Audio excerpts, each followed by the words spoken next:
konti sa extra plate para madali siyang sausaw. Yan, ganyan lang.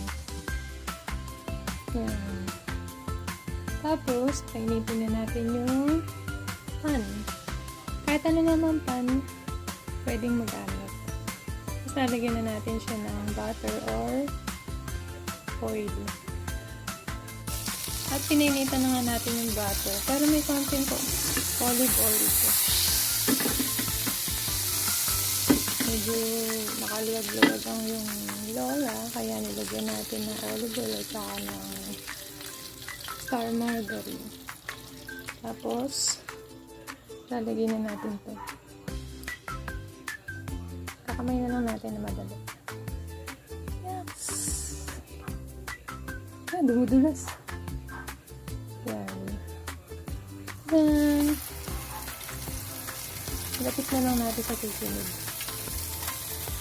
Yan, nakasalang na nga siya. Kain lang natin. Kung sa tansya mo ay may dumugaw na ilalim, pwede na siyang baliktarin. Kain natin yung isa. Yan, ang ganda. Pwede natin lagyan ng cheese. Para lalong sumarap siya. Ito yung babaliktarin na natin. Yes! Oh, ganda.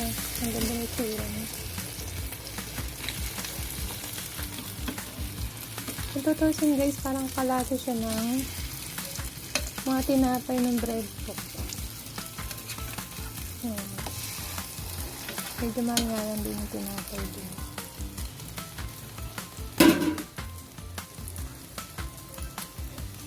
Ano siya?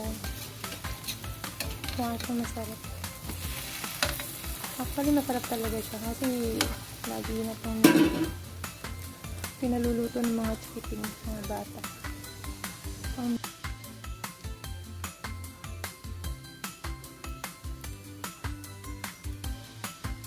second batch na natin. Nagyan na ang ating nagawa. Napakarami.